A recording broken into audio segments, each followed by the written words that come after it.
Automatic milking was actually Dad's idea, and he's an old school farmer, so I didn't even think he knew what it was. I didn't know what it was. Yeah. And he heard about it and wanted to try it, and then we learnt about it and left our jobs and came and worked on the farm. Last year when we were transitioning, because we trained our cows halfway through the system, so they were going through the herringbone and then into the robot. We wrote off the year really before we went into it, thinking that it's a big change. We can't expect that much of our cows, but even so, training went a lot smoother than we thought. It got up and running quite quickly, and once we moved into the robot, things improved a lot for the rest of the season. So that was a pleasant surprise. And then this year, compared to last year, we're doing a whole lot better production-wise. You get told all about how to train them, but when you're actually doing it, it's quite daunting. And I found that the support we got from Hayley with training, I mean, we literally couldn't have done it. You're sort of in a haze, but you know, it's good to have technicians and trainers there that know what they're doing. And so if you don't know what you're doing, at least you have someone that can be like, hey, it's time to do this now.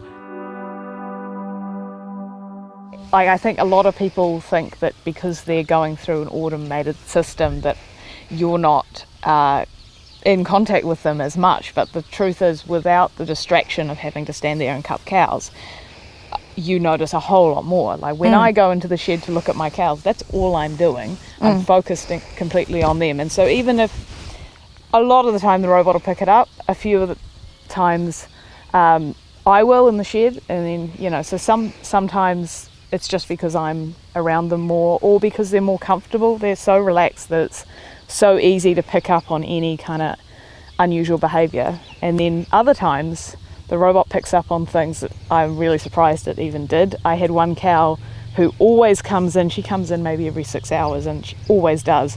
And the robot alerted me because she hadn't come in for 11 hours. And then I realised she got stuck somewhere. So things like that are brilliant. The system of detecting mastitis or lameness or anything like that is so much quicker that you get on top of it so much faster. So we really had you get 1 or 2 clinical cases of mastitis, not nearly, because I mean in an old system you don't know really about it until you see the docket and you see a spike, and then you don't know who it is. Then you're looking around. And so you've got to strip everyone out and find out who it is, whereas on here it'll tell you who it thinks it is before you even would see it.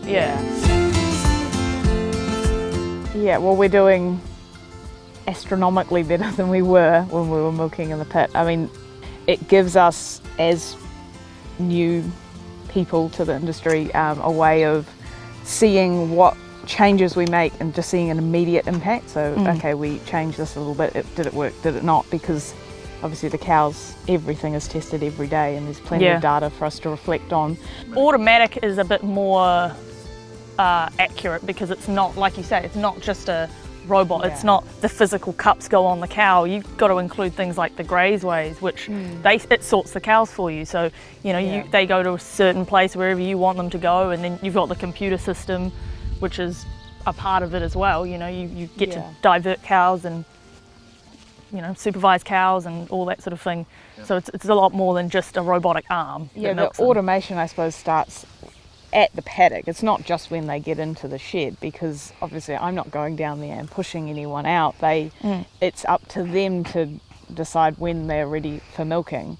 And you're manipulating it from a distance, so that's where your pasture management comes in, and that to sort of help the cows flow properly through the shed. But it's not just about when they're in the immediate shed. Obviously the robots help make that part of the process automatic, but the whole farm runs in a different way now, with cows just flowing all over the place all the time, and that allows us to have more than 2 milkings a day, and we don't have to stick to a set schedule. So the challenges in dairy farming are pretty much outlined by environmental improvements and comfort to the operator, and better conditions for the animals. Our cows in this system are very happy, and we enjoy that. People like to like to know that the product that they consume is coming from a good place, and obviously you don't see the ins and outs, the day-to-day of a dairy farm, but so, I think the robotic or the automated system definitely, when people can come and see the cows and see how calm they are, it definitely shifts the whole perception of dairy, the dairy industry and dairy farming.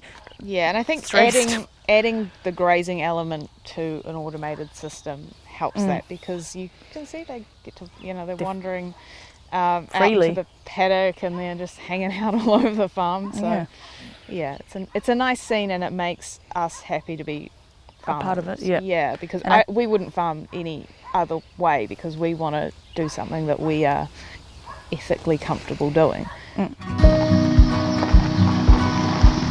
For the future of dairy farming, it's without doubt that the engineering process will improve, refine, get better and better, and I can't see anything else but a refined robotic system taking over eventually.